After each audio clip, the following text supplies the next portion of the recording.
Hi, Akshay. Good evening, ma'am. Good evening. How was your weekend? Damn fun. Damn fun, no? Yes, Where did you ma'am. I go? went. I went to Goa. Oh, nice. Goa. With your friends or with your family? No, no, family only. Okay. Nice. I think we'll start since we both are here. Yes, ma'am. Instead of wasting time. Yeah. Today, I think we'll almost complete this chapter. So that next class we will discuss on what are Ma'am, I can't hear you. the questions related to the study, everything, revise everything and come. Yes, Yeah. So yesterday, the only part that is left out is we learned how ingestion happens. That is, food is taken in, digestion. yes, ma'am. So, what are the other processes that is left out in holozoic nutrition? Excretion. I. This is a five-step process. You Yeah, directly we went finished. We finished ingestion. yes. We finished assimilation. We finished assimilation. No, we have four more left then. We finished ingestion. We finished digestion. Digestion, and we finished Ah, absorption. absorption, assimilation, and Assimilation. excretion is left out. Good. Yeah. Okay. Three are left. Yeah. Yeah, three processes. So they are basically not something that is going to happen in one particular part. It's all over the body. So we are going to discuss how it is. Okay. Yes, ma'am. So when we talk about how this entire alimentary canal works, we know that how it works, what are the enzymes released, and the parts and everything. Correct? Ma'am, 1 second. I'll just get my book. 1 second. Yeah.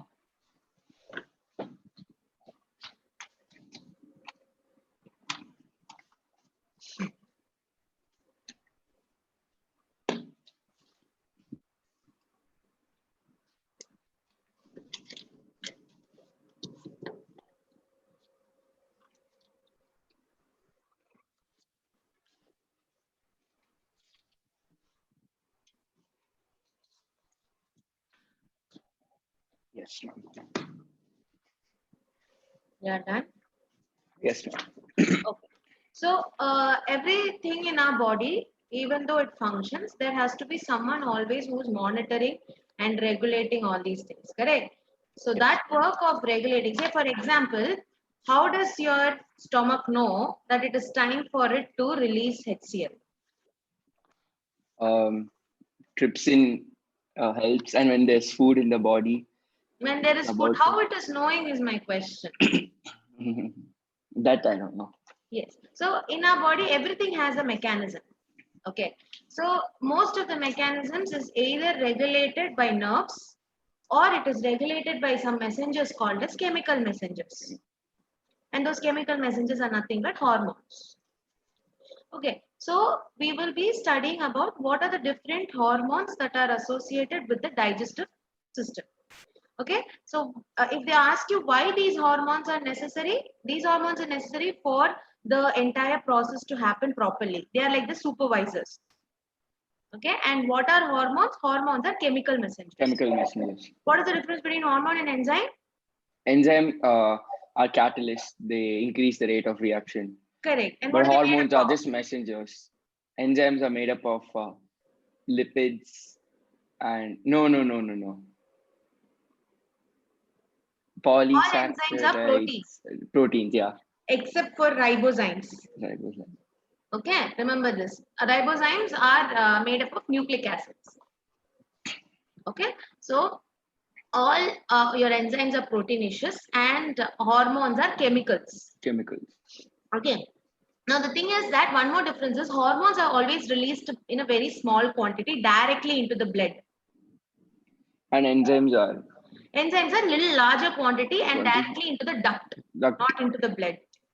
That is where exocrine, endocrine comes in. Remember? endocrine. Yeah. Yeah. So till now, whatever we studied was the exocrine part. Now we will study the endocrine part. Yes, you remember in the gastric gland we studied some cells called as G cells, Goblet cells. not goblet cells. Okay. T cells, argintophil cells. No, that I don't remember. Very nice. Okay, no problem. Go today and revise. Okay. Yeah. So those are the cells like which apart from like which are endocrine in nature in your stomach. Okay. So first we will see how the hormones work. Okay, and then we will discuss about the different digestive hormones. Okay. Let me just share the screen. Where is that screen? I can't find the screen. It's going to take time. Ma'am, next class is on Friday, right? Yes, next class is on Friday. I don't want to miss this weekend class because the next weekend I will not be there. Yeah. Like last weekend I was out of town, so Get I the won't miss happiness. classes. No, like last weekend I was out of town, so I missed classes. This weekend I won't miss any classes. Yeah, but the next weekend is there, no? The 28th, 29th, and 27th. That Friday and Sunday I won't be available. No. So if possible, we'll try having 2 hours class on a Tuesday. If you Oh, have ma'am, time. or we can have Wednesday also 1 hour class, Tuesday also 1 hour class. On Wednesday, Huh. you don't have any other class. This time I'm free every day. I only game. I don't do anything else. Oh, okay. I thought you have a class. No, On all gets over by 5. After 5, I just write notes. After that, Oh, I'll be okay. like playing or something. I'll be doing. Cool. Then next week we can plan. Yeah, because 2 hours I can't sit like continuously. It is very hard for me to sit. Yeah, like Yeah, one I one understood and a that half last hours. Sunday. Like yeah, 1.5 hours max. I'll sit. Even at home, like for tuitions, I'll just sit for 1.5 hours. I'll be like enough. Next class we can continue. Yeah, I get that. Yeah, it gets little saturated. Yes, no Yeah, problem. I'll try scheduling it on next Wednesday yeah. instead of the weekend. Okay. Yeah, we'll work that out. Okay, fine. So we don't need this construction site. Basically, this is an intrigue. Yes. So as I said, how does hormones work? Okay. So can you see the screen? Yeah. One second. Just press it. This year NEET cutoff was very high, 600 in Tamil Nadu. Yeah, the paper was 595 easy, for no? normal listing, and for BC it was 558. Yeah, because the highest rank is also 720. Yeah, but next year also they predicted that cutoff next year will be 600 for BC and Huh. 630 for normal general. Yeah, every year cutoff actually increases. So At one point, it'll reach of 700. no, they will not do that way. Don't worry about that. Okay, yeah. So we will just start with the digestive hormones. Let us do our work properly, then we'll worry about the cutoff. Yes, ma'am. Okay, yeah. So when you talk about how hormones work, okay. So hormones always have a place from where they are produced. That place will be called as a source. Okay, now this particular hormone will go and reach a place where they are supposed to create an effect. Yeah. Say for example, there is a hormone released by the pituitary gland which is called as thyroid stimulating hormone. Okay, so what that hormone will do, it will go to the thyroid gland. Thyroid gland stimulate production of thyroxine. Exactly. And tell the thyroid gland it's time for you to release. Okay, so Yeah. here the source is the pituitary gland, And target is target is the thyroid gland. the thyroid gland. Yes. So again, the hormones can have two types of effect.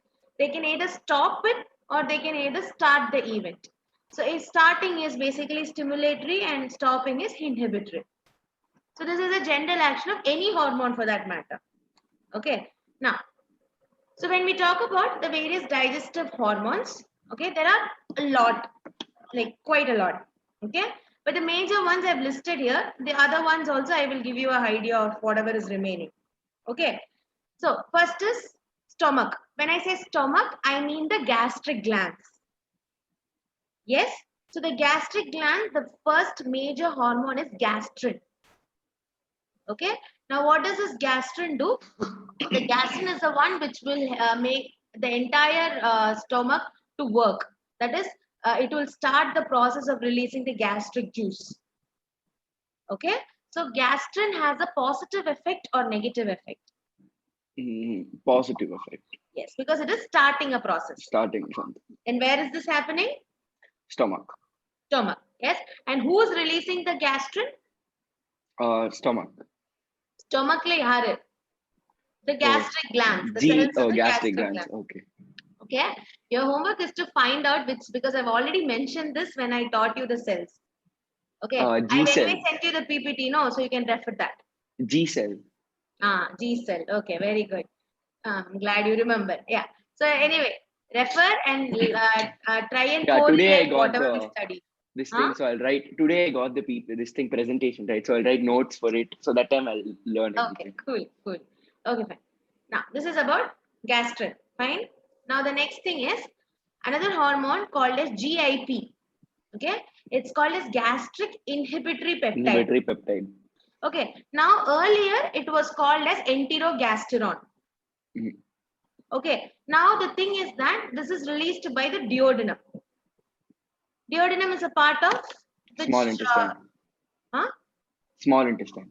Small intestine, yes. Now we learned that there is a gland in duodenum called as Brunner's gland, which is Yeah. secreted, which is in which layer? Mucosa or submucosa? Submucosa. Submucosa, no. But here, this particular GIP hormone is released by the mucosal layer. Okay, and it works opposite to that of your gastrin. Okay. Okay, so gastrin will start the releasing process of the gastric juice, but your GIP or enterogasteron will stop the process. But it says inhibit secretion of gastric juice for both the previous slide and this slide. No, Oh, stimulates. stimulates. Okay. Yeah, And that will inhibit. Okay. This Yeah, will this stop. is So it has inhibit. negative effect. Yeah, exactly. It has a negative effect. Okay, so what you can do is you can note down like this: gastrin, put into mark GIP. So you know that gastrin starts, GIP is the opposite of it. Okay. For these are the ways you can make some short notes here and there, Yeah. so that you will remember. Okay. Now the next one is again another hormone called secretin. Now secretin is similar to your, the function is very similar to that of the gastrin. Gastrin will stimulate the gastric gland. Yeah, and Secretin GIP will stimulate. inhibit. Oh, this will simulate pancreas, liver. Yes, it will stimulate the pancreas and the liver, and it will inhibit the stomach. Stomach. So it is also opposite to your gastrin. And Gastric. who's releasing secretin? Again, duodenum. Duodenum. Duodenum So- releases two. GIP Yeah, two and hormones. secretin. What are they? Gastrin inhibitory peptide and Yeah. secretin. Secretin. Yes. So secretin will cause the secretion of bile. And release of bicarbonates into Yes, pancreas. pancreatic juice, basically. Mm. Okay. Then, and it will also act opposite to that of your gastrin. Gastrin. Okay, so basically what secretin does is, it will slow down the production of HCl. HCl. So when the HCl production is down, will there be any digestion happening in the stomach? No. Yeah, so that is how it balances. Okay, because always HCl will be releasing means what will happen? All the proteins will Digestion. get digested. Yeah, our own body's protein only will get digested. Exactly. So someone has to stop that. Who's doing that? Secretin. Secretin. Okay. Then the next one is cholecystokinin. Cholecystokinin. I write it down somewhere. It is also in short known as CCK. In some books, you might see it as only CCK.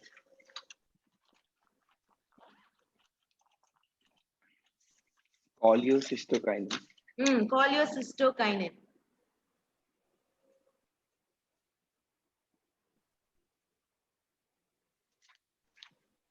Yeah. Okay. Now, put a hyphen next to that and also write CCK hyphen PZ.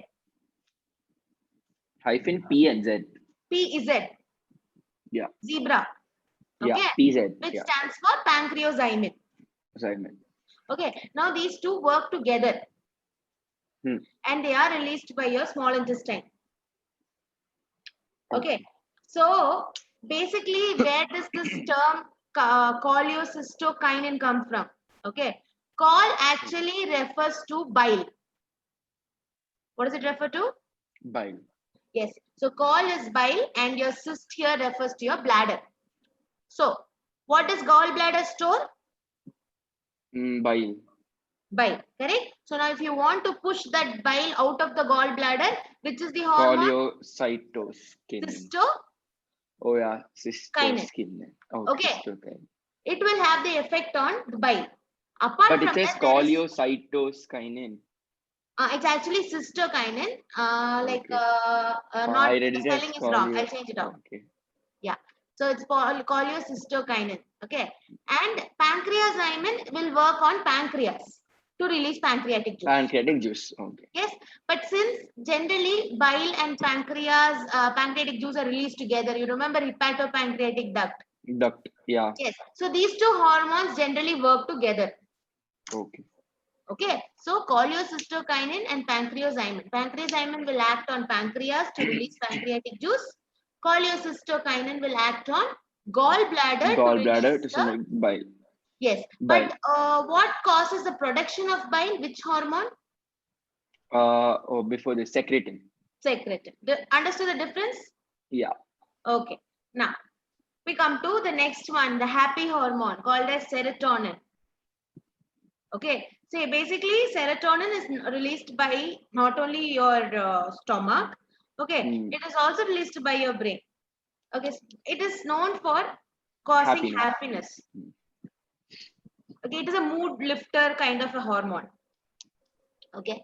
So it makes you happy. That's why sometimes, when you're hungry and you eat food, you feel the happiness, right? Yeah. So that reason is because of the hormone. Okay. But majorly, if you talk about the function of serotonin, it will cause the contraction of the stomach. Now, why is contraction of stomach so important? To digest the food, to push Correct. it down to the small intestine. Yes. So stomach, no, not pushing. Stomach has a function of churning. Oh yeah, to churn the food and mix it with HCl. Yes. So for that, the stomach muscle has to contract. Yes. And what is that extra muscle that is present in the stomach layer? What? Extra. Yeah, we all the like in the mucosa. Oh yeah, everyone has this thing. It starts with C, I think. No, there's one extra layer. Oh, oblique.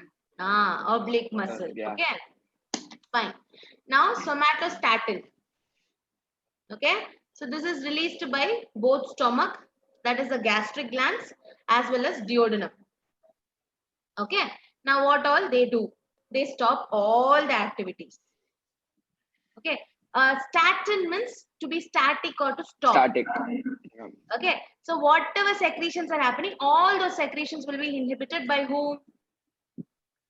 Somatostatin. Somatostatin. Is that clear? Yes. So till now, Yes. what are the hormones we learned? Gastrin, then gastric inhibitory peptide, secretin, serotonin, what is this? A cholecystokinin and pancreazymin and somatostatin. Clear? And out of this, which are all inhibitory? Somatostatin, gastric inhibitory peptide. That's all. Okay. And next is histamine. Okay. Normally, we already learned this. Yes. Normally, histamine is released as a response to allergic reactions. But how does it play a role in your digestive hormone? It will cause the secretion of HCl. So who's stopping this secretion of HCl? Histamine. No, not histamine. Sorry, gastric inhibitory peptide. And one more. Serotonin. Secretin. Secretin, sorry. Secretin is the one is going to reduce the secretion of your parietal gland. Okay. Yeah. Opposite to that is your histamine. Okay, because it is going to stimulate the parietal cell to release HCl. Yes. Now the next one. So we have learned about the major digestive hormones. Okay. Now note down one more digestive hormone which is called as duocrinin. D-U-O. One second. D-U-O. C-R-I-N-I. C-R-I-N-I-N. N. Yeah. Okay. So this is a hormone which will stimulate the Brunner's gland to secrete mucus Stimulates Brunner's gland to secrete mucus. and enzymes.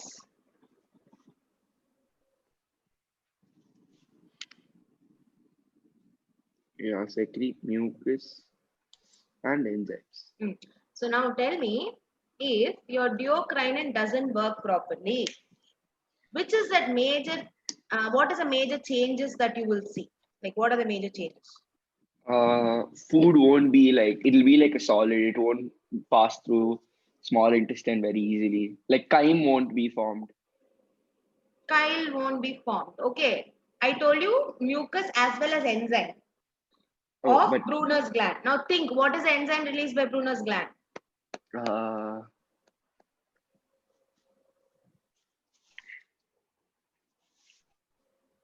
Remember enterokinase.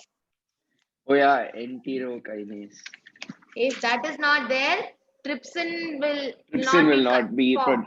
yeah. If So trypsin it is won't. not formed, other enzymes HCl, will not be other enzymes converted. also won't be. Yeah. So no They won't be digestion. active. They won't be active. They'll be in their inactive state. Yes. So there will So be no digestion in the small digestion. intestine. Understood? So one hormone controls all these things. Okay, so that is how important hormones are. Okay, so now coming back to the next one, like once your digestion process is over and we already saw what are the hormones involved, we have to see what are the absorption, how the absorption takes place at different area. Okay, so absorption does not happen only in small intestine, it happens throughout your alimentary canal. Yeah, from mouth to Yes, large from intestine. mouth. So what is the first one? Like see, even though it happens across, the major absorption happens in small intestine. Okay, so in small intestine, if you see what are the things that are going to get absorbed, all the simple All molecules. glucose, fructose, Yes, in their everything that simple was form. converted. Yeah. Yes. So carbohydrates will be Yeah. broken down to what? Carbohydrates will be broken down to. What are the various monosaccharides?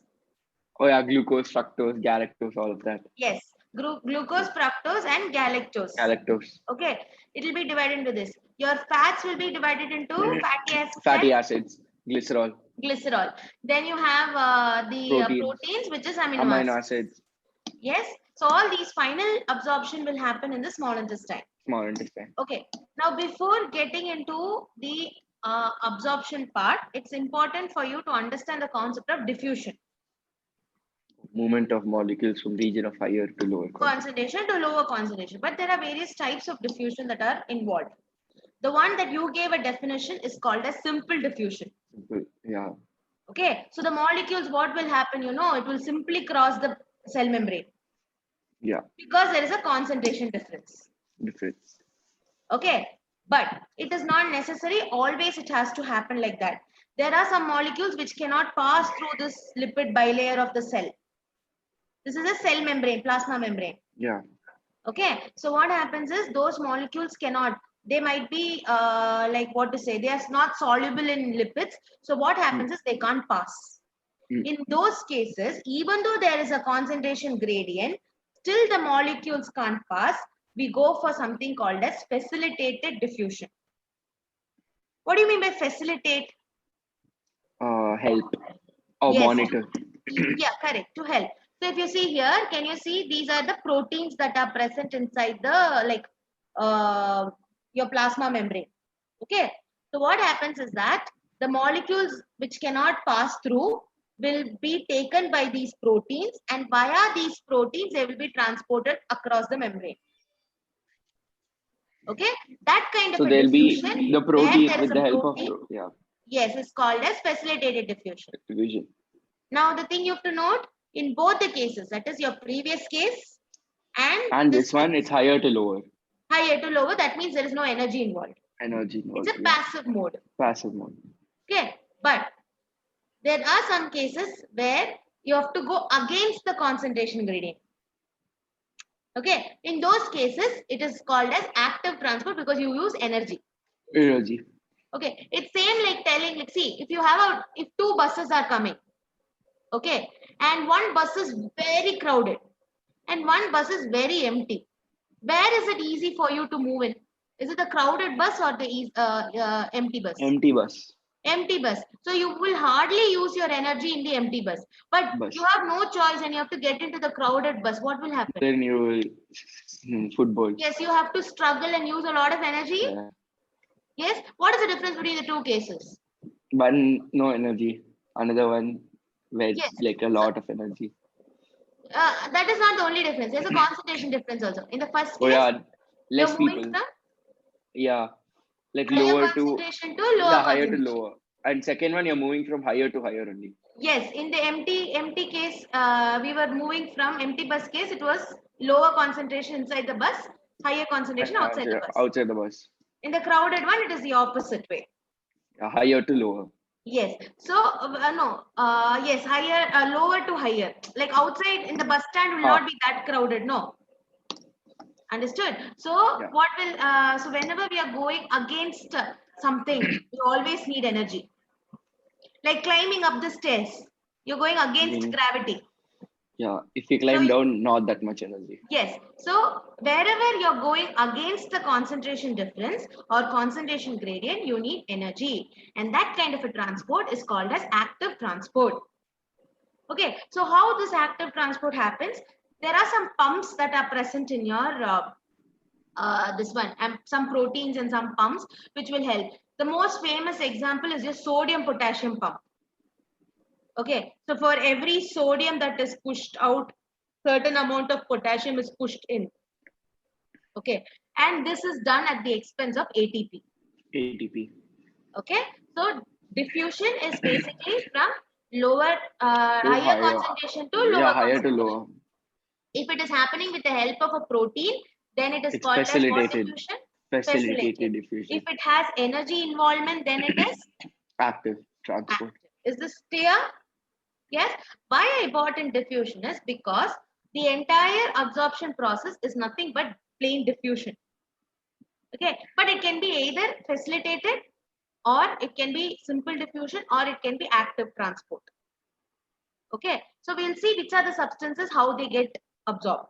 Okay, so starting with in the small intestine, since small intestine is a major area where all the absorption happens, the reason is because small intestine has villi. Yes, villi is finger-like folds. On top of that villi, there are again small microvilli also present.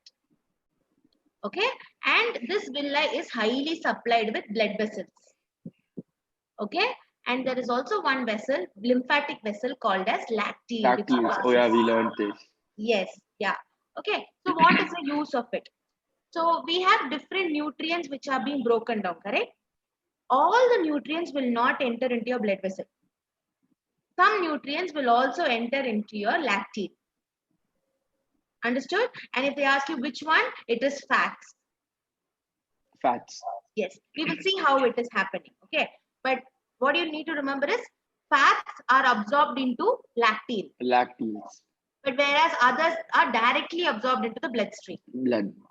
It's there in the PPT or I should note it down? I will be giving it to you, don't worry. Okay. I'll tell you what has to be noted down. Okay.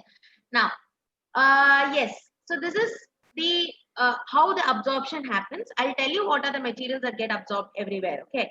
So starting from your like mouth, okay, or the buccal cavity to be precise. Okay.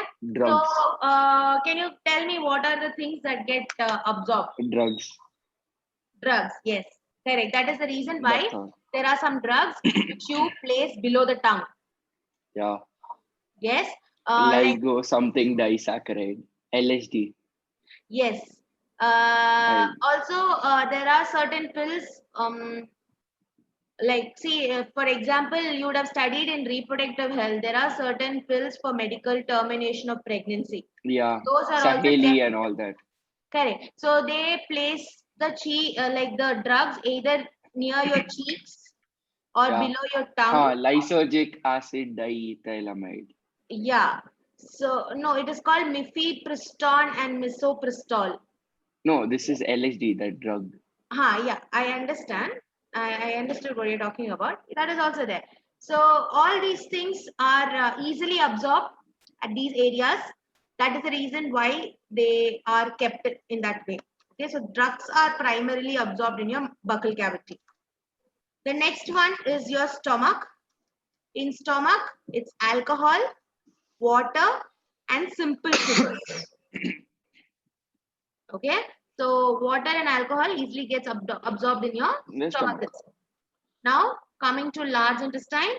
In large intestine, it is primarily water, minerals, and drugs. Here and there, few drugs and minerals. Okay, so in small intestine, if you ask, what are the things that are getting absorbed? Okay, I want you to note this down. 1 second. I'll tell you, like we discussed, right? What are the various like we have fructose, galactose, and what amino are the acids, glycerol. Yes. Yeah. What are the different modes of this one they undergo? That is what we are going to see right now. Okay. So let's start with the first one. The first one will be glucose. Okay. So what you can do is you can actually draw a tabular column sort. Where is it? Okay. So you can draw a tabular column. One place you can write molecule, and in the other column you can write mode of transport. Only two, right? I'll type it out, or should I like write it? It's your wish, whatever you want. Okay. Yeah. So first one would be glucose. Yeah. Okay. So what do you think is the mode of transport for glucose? Blood. Okay. So glucose and one more thing that starts with this one, which is called as galactose. Both of these are going to have active transport. Oh, like that. Yes, like that. Oh, yeah, active transport. Okay, I'm talking about this in small intestine, okay? Yeah. Yeah, the other places, it's simple diffusion. But here is where there's a lot of mode of transport that are involved. Okay, so glucose and galactose is? Active transport. Active transport, very good. Now, next one, fructose. Passive. What passive? We learned two passives. Facilitated. Yes, facilitated. Okay. Now, the next one. What is it? Amino acids? Active. Amino acids, active. Okay, very good. So glucose and galactose are active. Yes, this is also active transport. Then, let's come to glycerol. Active. Fatty acids and glycerol, what would it be? Oh no, fatty acids, glycerol, I think it'll be passive. Fatty acid and glycerol would be simple diffusion, but there is a process that they undergo. Okay. Unlike other molecules, your fatty acids and glycerol are hydrophobic in nature, especially your fatty acid is hydrophobic in nature. Okay. Oh, okay. And what happens is that as soon as they come in contact with the walls of, say for example, this is your villi. Okay. Glycerol and fatty acids, right? Sorry?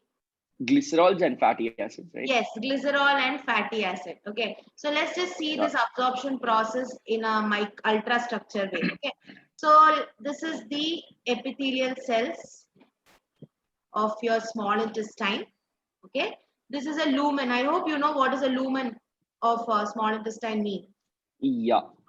The empty space within the that is where all the digestion will happen. Right. Correct. Yes, these are the epithelial cells of your wall of the intestine. Okay. Now, outside would be your blood capillaries. These are the blood capillaries. And on these walls, you have the microvilli. So epithelial cells and microvilli on the lumen and blood capillaries below that.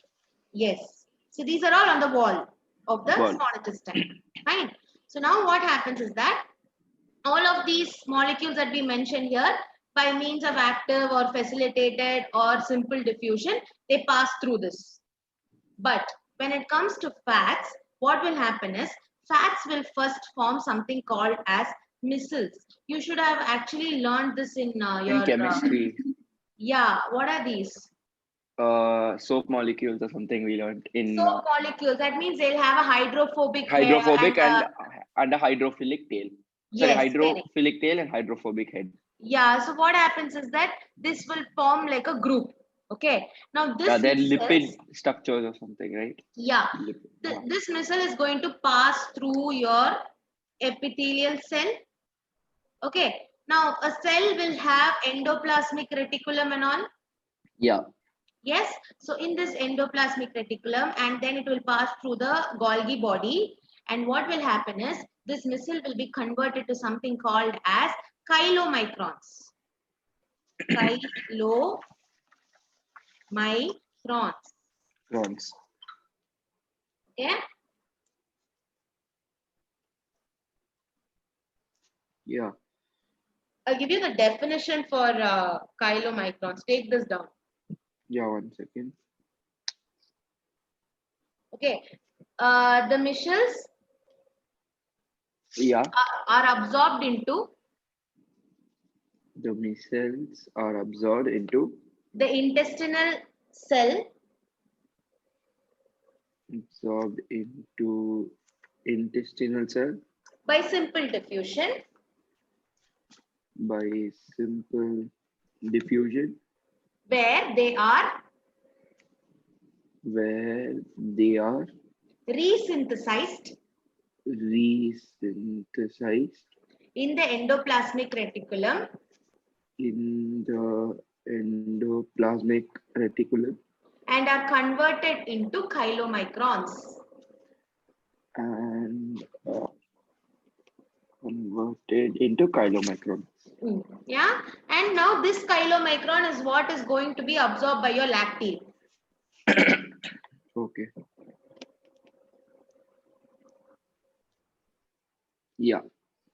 Okay. So is that concept understood? So where is the chylomicron formed? It is formed inside the epithelial cells. Epithelial Where is cell. the micelles formed? It is formed inside the lumen of your small Lumen. intestine. Okay. And how does micelle enter into it? Simple diffusion. Simple diffusion. So when I say here fatty acid simple diffusion, what I'm talking about is the micelles. Micelles. Okay. And why is this all happening? It is all happening because fats are hydrophobic. Hydrophobic. And bile salts are going to help in this process. Is this clear? Yeah. Is the absorption part in the small intestine completely clear? Yeah. Okay. So all that you need to know is which molecule, how they are going to. Which mode of transport? Okay. Put it. So now we'll move back to the this one. Again. The screen. Okay. Yes. Now we will go to the next part, which is assimilation. So we have done with absorption. Okay. Now the part that is left, the fourth step is assimilation. Assimilation means how your body is going to utilize all these things that are absorbed. Okay. Now let us start with the first one, which is proteins. Okay. So basically what happens is the amino acids, okay, will be taken up, again reused by the body to form proteins. So the amino acids will be helping in the protein synthesis. Okay. Again, the same routine will happen.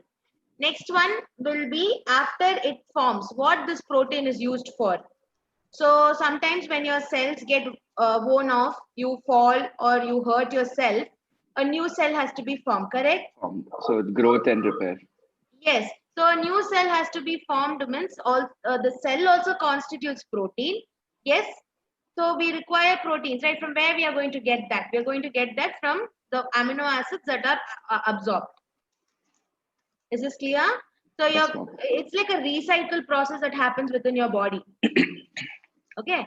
The next one would be the amino acids will help in the formation of glucose, and glucose will further help in the formation of ATP, and that process is called as respiration. Okay. Okay. So what happens is that your glucose molecule will break down. Okay, and once it breaks down, it will liberate energy. That energy is going to be used to convert ADP to ATP, and ATP will be your energy molecule. Energy. So amino acids are used as converted into protein again, which is used for repair and growth, and then undergoes deamination and forms glucose, which forms ADP, and then ATP, which is used as energy. So two functions. Correct. Very good. I hope that is clear for you. Yeah. Okay. Now, when I say deamination, what happens is that in the amino group, you're going to remove the amine. Yeah. Yeah. And yes, when we learn about the respiration portion, we'll understand this connection, how it happens. So you just need to remember that this entire thing is related to respiration. Okay. The next one is fats. Okay. When you talk about fats, fats are basically going to be stored. Okay. So see, your body is going to use carbohydrates, fats, and proteins for energy production. But in your body, what is most abundantly available is carbohydrates. So always what the body will do is whenever respiration occurs, it will choose carbohydrate. Okay. But you must have heard of this, what diet it is? Keto. Keto diet, paleo diet, and all these things. Not heard? I don't know. Diets, I don't follow. Or No, it's actually becoming a very hippie trend. Okay, so I'll tell you in short what they do. They just eat a lot of fat substances, only fat substances. Cut down on carbs completely. But then won't you become even more fat? No, not like that. See, that is what I'm trying to tell you. So what will happen is your body will be at one point of time deprived of carbohydrates. If I'm only eating fats, means what will happen? All the existing carbohydrates will be burned down by the respiration process. No new carbohydrate will be formed. Okay, so I'm only accumulating fats, and the next thing that will have in line to be burned down will be fats. So when your body does not have carbohydrates, what the body will do, it will go for fats and it will start breaking down fats. Okay, so what will happen is this is a nice method for the people who want to reduce weight, because fat is also getting broken down and you are not putting on weight also. So basically all you eat is fatty foods, like foods that makes you fat. Heavy fat food. Like paneer and all that, or? Correct, yes. But paneer is more protein than fat, right? But it also has a lot of fat content.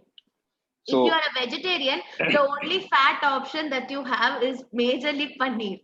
Paneer, yeah. Yeah, so there is no other option than sticking to that. Yes. So if I eat paneer, ghee, all the fat food, like cheese, everything, I will actually lose weight if I just stop eating rice.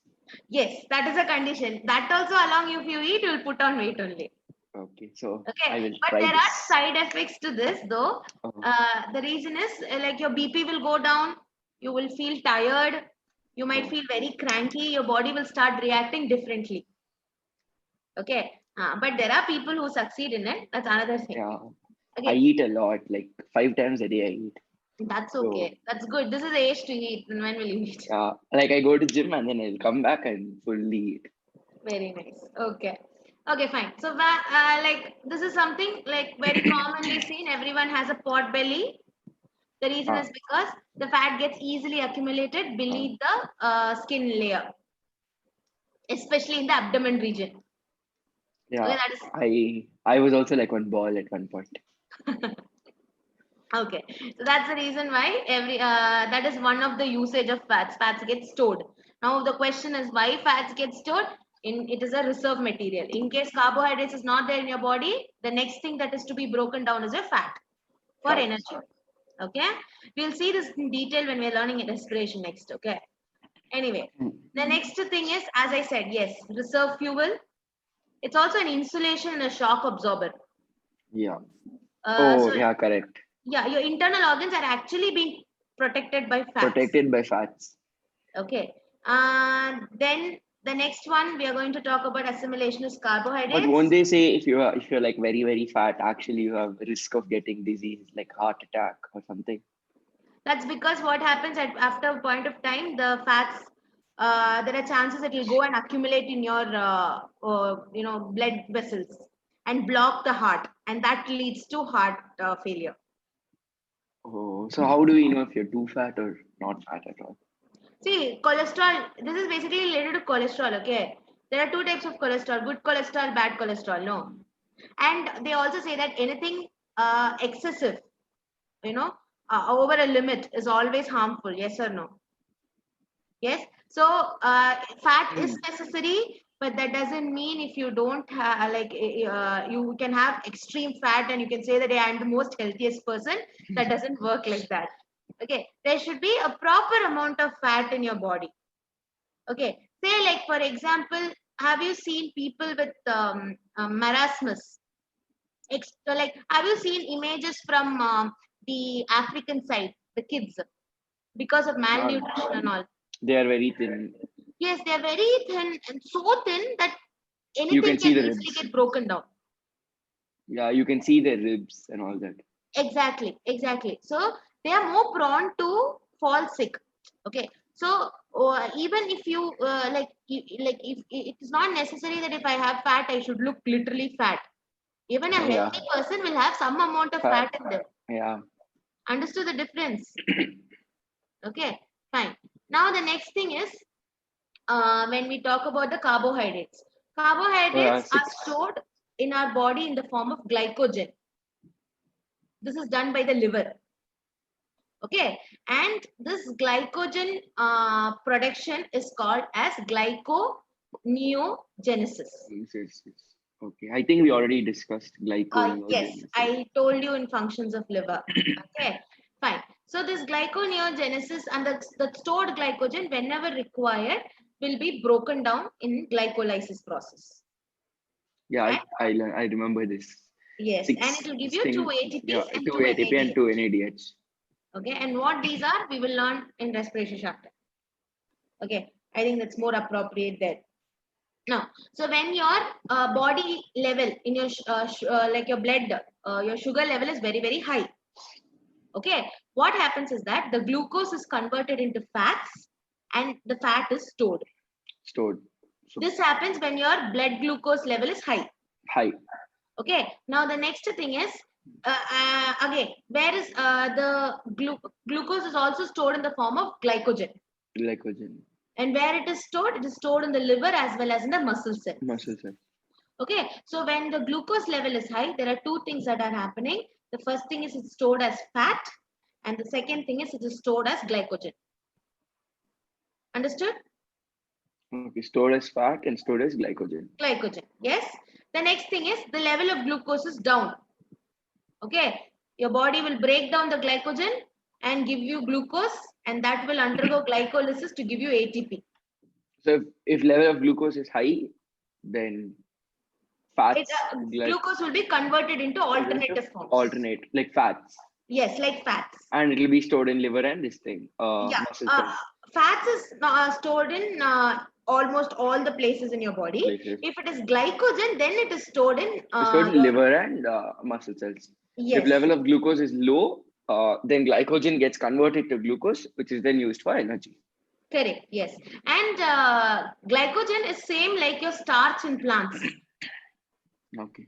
Glucose in plants is converted to starch. Same way, glucose in animals is converted into glycogen.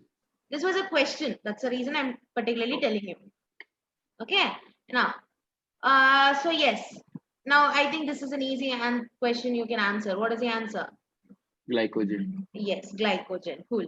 Now, once everything is done, the next thing is to remove all the waste. So who's a major one who's contributing to this is the colon part of your yes. What are the different parts of large intestine? Colon. No. Cecum. Oh yeah, cecum. Then comes the 3 colons. 3 colons. Actually 4. Ascending. Longitudinal. Transverse. Descending. And sigmoid. One more is there. Sigmoid. And then that leads to rectum, anal canal, and then anal canal, anus. Okay, and I already told you in anal canal there are two sphincters, one in the internal and another is in the And outer. another external. External, yes. Okay, so ejection is basically a peristaltic movement that happens in your sigmoid colon. Colon. Okay, what happens is that the undigested food and everything that is remaining from the small intestine will be sent into large intestine. Large intestine. In the large intestine, after the absorption of water, whatever is remaining is your feces, Feces. the fecal matter. Okay, now you remember the tinea, cholia, and hostra. Tinea, cholia, hostra. I told you, I this remember thin band here is called as tinea, cholia. tinea, and the circular, this thing is called. The circular pouches are called as hostra. Hostia. Yeah, hostra. So this tinea, cholia will contact, hostra will come closer. Come closer. This will lead to a peristaltic movement Peristaltic within movement the in the colon. large intestine. Yeah. Yes, understood. And as a result of which the fecal matter is pushed out. Okay. So as and when we exert a pressure, the peristaltic movement causes and the fecal matter goes up. That's it. Okay. And what does your fecal matter consist of? That's also important to know. You should always know your poop. Bacteria, carbohydrate, protein, Proteins, inorganic matter, urea, all that. But majorly it consists of water. 75% of water. Okay. In fact, after absorption also there's still water in the fecal matter. Now, if the fecal matter have extra water, more than 75, then it will lead to loose stool. Diarrhea. Yeah. Diarrhea is because... this is just loose motion. See, I'm talking about the consistency of the fecal matter. Fecal matter. And if it's very less water content, constipation. Yes. And the constipation, actually constipation and diarrhea are because your colon is not able to push it, or it's extremely pushing it. Okay, but during diarrhea, how the fecal matter looks, that's because of the water content. And during constipation also, how the fecal matter looks, that is also because of the water content. Okay, the next thing is, why is the color of the poop brown in color? Because of this stercobilin and stercobilinogen. Now, where does this form from? You remember bilirubin and biliverdin? Bilirubin and biliverdin.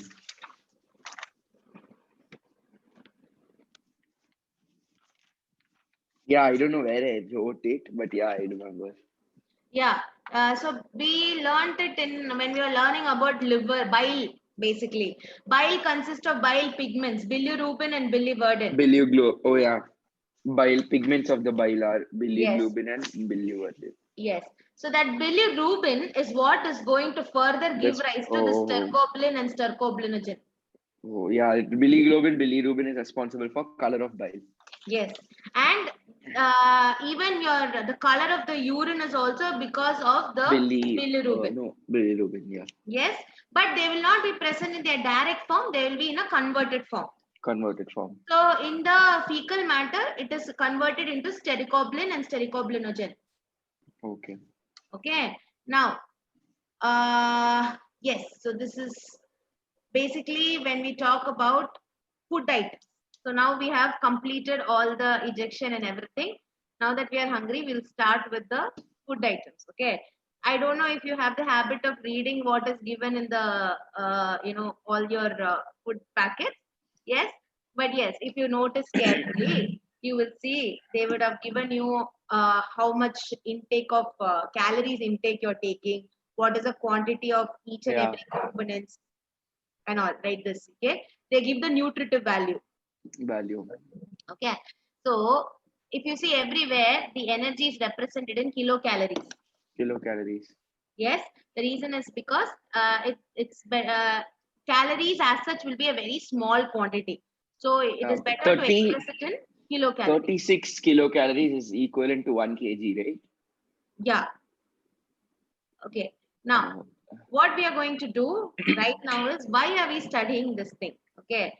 The reason why we are studying is to understand how much calories we are consuming. Okay. I have a doubt.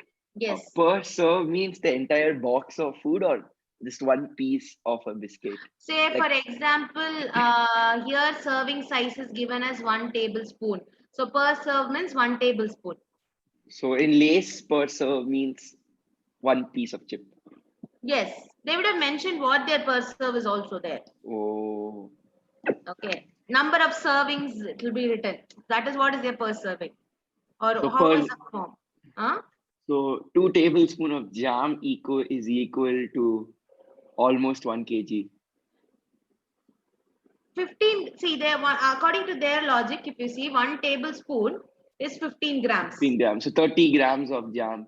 Yes. So That is like a lot, no? 30 grams, yes, it is a lot. But yes, some people do have the bigger spoons and all are there. No, they do have a lot of jam. So it is varying from person to person. If you are having, say, half a spoon or something, you will have lesser than this only. No. Okay. Okay. It is their calculation, not necessary that the spoon that you use at home should be this much grams. Okay. Okay. So it varies. Fine. So now the whole point of this is to understand how the food that is being digested, after that the nutrients are utilized for production of energy in your body. Okay, and that process is respiration. So respiration is where all these nutrients is going to give you energy. Now how are we going to calculate this energy? Okay, we are going to calculate the energy by calculating the calorific value of every food item. Okay, Right. so what is this calorific value? There are two types of calorific value. Okay, one is called as physiological calorific value and another is called as gross calorific value. Okay. Okay. What is it? Physiological Physiological and gross. gross. Okay. So now what is this physiological and gross? I'll tell you. Okay. Before that, let's just go through the definition for what do you mean by calories. Okay. So 1 calorie is nothing but a joule or the amount of heat energy that is required to raise the temperature of 1 gram of water by 1 degree Celsius. Now, this is not chemistry. So it's okay if you don't understand what is a calorie. It is Okay. the amount of heat energy required to raise temperature of 1 gram of water by 1 degree. You by heart the definition, very nice. But what we are focused on is how is this related to the nutrients that we are talking about. Okay, so let us take for example fats. Okay, now when in my body, when the fat is being broken down, okay, the amount of the heat that is produced there, that calorific value is around 9 kilocalories. How much it is? 9. 9. For proteins and for carbohydrates, it's 4. So for fats, it's 9. For proteins, carbohydrates, it's 4. It's 4. Okay. So I am talking about in my body, in a living system. Okay. So whenever we are calculating the calorific value in a living system, it is called as physiological calorific value. What is it called? So calorific value calculated in living system is physiological calorific value. We are going to calculate it for 1 gram of every nutrient. Every nutrient. Okay. But the same calorific value when it is calculated in a outside in the laboratory condition. Okay, there is a machine called as calorimeter for this. This is the image of the calorimeter. Okay, so yes, so the calorimeter in that we have controlled environment. I can control the pressure, I can control the temperature and everything. Okay, so the heat that is produced in that calorimeter will be called as gross calorific value. Okay. So the difference between physiological calorific value and gross calorific value is physiological is in the living system and gross is in the gross is in the non-living system. Non-living under system. Laboratory conditions. Yes, correct. So as I said, see the device is called as bomb calorimeter. Okay, and we are going to calculate these calorific value per gram for every gram of the nutrient. Okay, so here this is the tabular column and they are calculated in kilocalorie per gram. So I should remember this. It's very easy, no? 5.65. See, mostly they ask the physiological calorific value. Yeah, physiological easy. 449. 449. And if you see, there is no much difference between the gross and gross and physiological value. Yes or no? Yeah. If in your 4, here it is 5.65. 5.65. 4.1 and 9.45. Okay. See, there was a question. Why, even though fat has higher calorific value, that is larger amount of heat is generated, but still our body uses carbohydrates to break it down. Like majorly carbohydrates are used. Why? Don't know. That's because carbohydrates is available in abundance. That's it. Okay. So that's all. That's the reason. Yeah. Okay. Now, next is balanced diet. So the food that we eat should have all the nutrients in equal proportion. Okay. Why we are talking about balanced diet is because, excuse me, if your diet is not balanced, if there is some deficiency of any nutrient for that matter, it will cause a corresponding disorder. Okay. So I hope you know what are the different nutrients we have, right? So we have carbohydrates, fats, proteins, vitamins, and minerals. Okay. So let's see what are the disorders of the digestive system. Okay. So primarily these are the major ones listed in your NCERT. So we'll discuss these first and then the other ones I'll tell you. Okay. I don't have night blindness. Night blindness or xerothalmia is vitamin A deficiency. Oh, okay. Okay. So in this case, what will happen is the person's eye, lacrimal ducts, your tear duct, it will stop producing tear. Your eyes will be dry. Okay. And the shape of the cornea will change. Cornea will be affected, as a result of which the person will have difficulty in seeing in darkness. And that results in night blindness. Night blindness, deficiency A. Yes. What do you need to remember? Xerothalmia. What causes xerothalmia? Deficiency of vitamin A. Vitamin A. That's it. Okay. Next, we come to protein energy malnutrition. So that is nothing but if in your body protein is deficient and also calories are deficient. So malnutrition. Yes, that will lead to malnutrition. Now there are two diseases. You would have heard of it. It's called marasmus and kwashiorkor.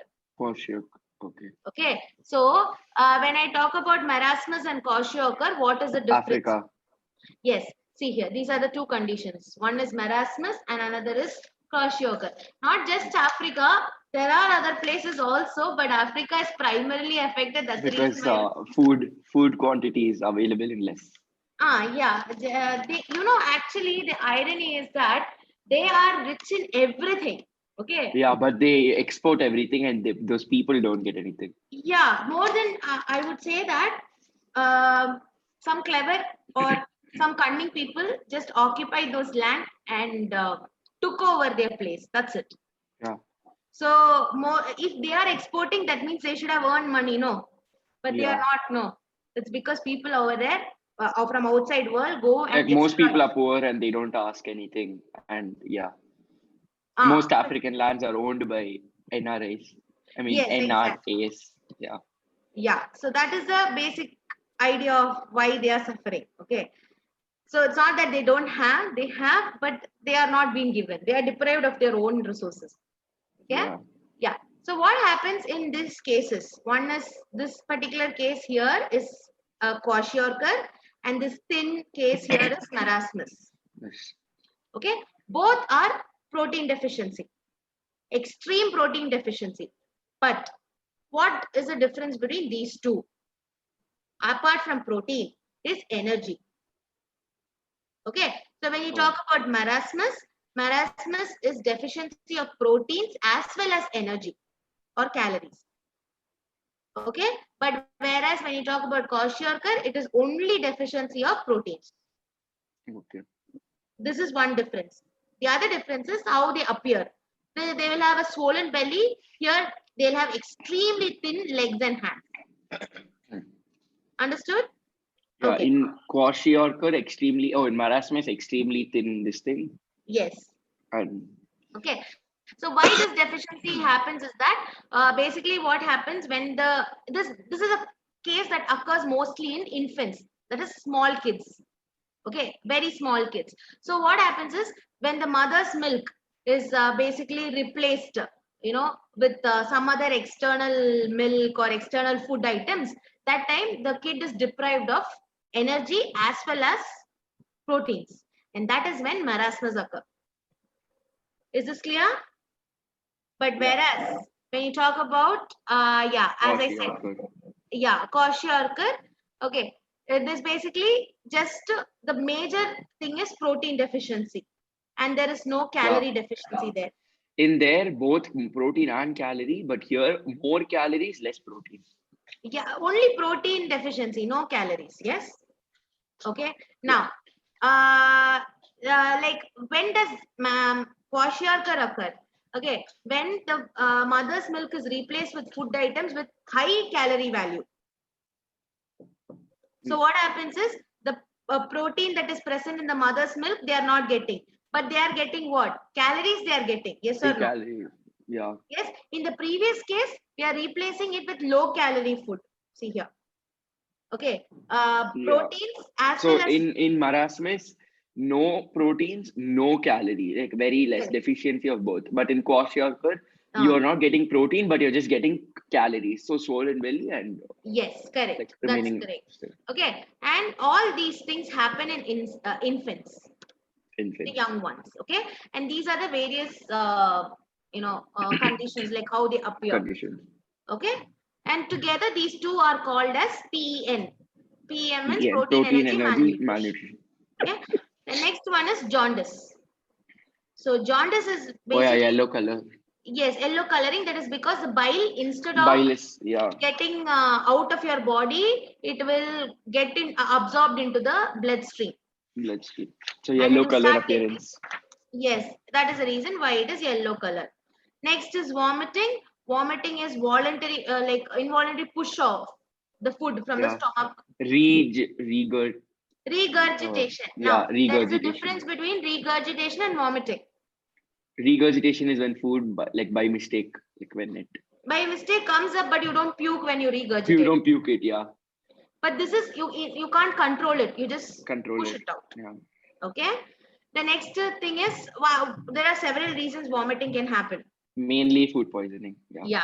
So, which is a part of your brain which controls this vomiting reflex is your medulla oblongata. Okay. Then the next one is diarrhea, loose stool. So the stool is going to be very liquidy, and it's basically abnormal frequency of bowel movement. The peristalsis will increase. It will be faster. Yeah. Okay.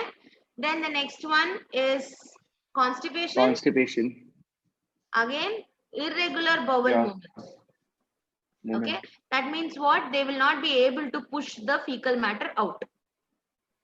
Yeah. Okay. And the last one is indigestion, where the food is not properly digested. So it will be partially digested, or it will just stay there for a long time. That will cause abdominal pain and all. Okay. So these are the most commonly seen, the disorders associated with the digestive system. Now, I want you to note down some details about vitamins. Okay. Okay. See, the thing is that vitamins, in previous NEET, they have not asked other than 2-3 vitamins. One is your vitamin A, which is deficient. What does it cause? Vitamin A deficiency. Night blindness, or yeah. Okay. Next one, vitamin B1. I don't know. It causes beriberi, a disorder called beriberi. Note it down. Okay, 1 second. I'll just type it off. It's much faster. What happened? Yeah, I'll just type it off. Okay. 1 second. Yeah, 1 second. Okay, vitamin B1 causes beriberi. Vitamin D causes rickets. 1 second. I have to just make this. Yeah, vitamin B1. B1. Vitamin B1 causes beriberi. B-E-R-R-Y, B-E-R-R-Y. B-E-R-I, B-E-R-I. Oh, B-E-R-I. Okay, B-E-R-I, B-E-R-I. Yeah, okay. And vitamin D causes rickets. D causes rickets. R-I-C-K-E-T-S. R-I-C-K-E-T-S, yes. Yeah. It's a disorder related to bones. Okay, vitamin A causes night blindness, right? Night blindness. Yeah. Vitamin E causes sterility. Vitamin E, sterility. And vitamin K is essential for clotting of blood. So if it is not available, then Wait, what which will happen? causes sterility? Vitamin EE. E. Yeah. And Vitamin vitamin K K, will cause faulty blood clotting. faulty blood clotting. Okay. Now the another thing that you need to remember is vitamin A, D, E, K. Okay, vitamin A, D, E, K. They are fat soluble. Okay, 1 second.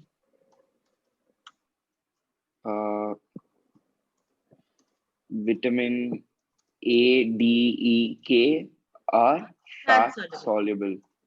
And vitamin B and C are Vitamin water B soluble. and C B and C. are water soluble. Okay. Now the last thing is that in vitamin A, D, E, K there is no varieties. But in vitamin B and all there is vitamin B1, B2, B6, Okay. B12. Yeah. Okay. But you don't need to learn everything. Just remember Okay. B1 and B12 also. You remember where we learned B12? Castle's intrinsic factor. I don't remember Pernicious that. anemia. Oh yeah, pernicious anemia. Yes, I Yeah, remember that. yeah. So that- deficiency causes pernicious anemia. Yeah. And one more thing you need to remember is all these vitamins have alternative names. Okay. Okay. Yeah. It's a huge Omega. list. Vitamin B12 is omega, right? Vitamin B12 is cobalamin. Okay. So wait, deficiency of vitamin B12 causes pernicious anemia. Anemia, yes. Okay, 1 second. Another table, right? For Another? the table for the vitamins and names. So you're asking me you have to give another table. No, I'm asking, like, should I again note it down for vitamins and names? No, that's okay. That's fine. It's okay.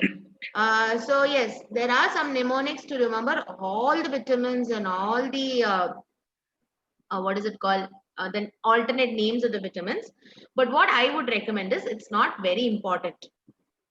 Okay. Oh, okay. So the most commonly asked ones are what we discussed. Okay. Oh, okay. So the apart from that, the other ones are extra information. Okay, they have been asked in JIPMER and all, but they have not been asked in NEET still. So what you can do is towards the end, you can just go through them before the exam time. No, such topics Okay. you can just go through them and answer the questions. Okay, but predominantly it's not important. Okay. Okay, so this is all about your digestion chapters, and next class we will be discussing the questions. Oh. And if time permits, Okay. we'll start with the next chapter also. Oh, okay. Okay. Condition. What is the answer for this question? What conditions are simultaneous deficiency of protein and calories is marasmus. Okay, very good. Okay. So this is all about the various digestive hormones we studied. What is the function of secretin? Secretin stops HCl, parietal cells from secreting HCl. Okay. And yes, so I will be sending you this particular thing. Yeah. Yeah, this summary I'll send you after some time. Meanwhile, you can just refer the other two, this one. Yeah, So before writing, by Friday, I'll finish writing for the other two. Yeah. So any doubt till now? No. No. Okay. Okay. You have understood, right? Yeah. So we have successfully completed one chapter. And when will I write test for this chapter? Next what? No, when will I write test for this chapter? Okay. First we'll discuss the questions. The previous year questions. And then I'll ask Akila about the test because they have the question paper. Oh, okay. Okay. And probably on one day we can conduct the test for you and I can discuss with you later. Okay. Because I don't want to waste the class time on me giving you test. So there can be someone else monitoring you. You can write the test and then we can discuss it in a class. I think that is more productive. Yeah. Okay. So yeah. So I'll ask her about the test for you. Yeah. Okay. Anyway, we won't have it this week. Next week, probably. Yes. Oh, okay. Okay. So yeah. So we will meet in the next class. Next class is on Friday. Friday. And 7 or 8 o'clock? Sorry, 7 Like 8 o'clock or 8 o'clock? 8 o'clock. 8 Yeah. o'clock. Okay. Friday, no, I have a class till 7:15. So Oh, 8. okay. Okay. Thank you, Okay ma'am. then. Yeah. Good night. Thank you. Bye bye. Good night.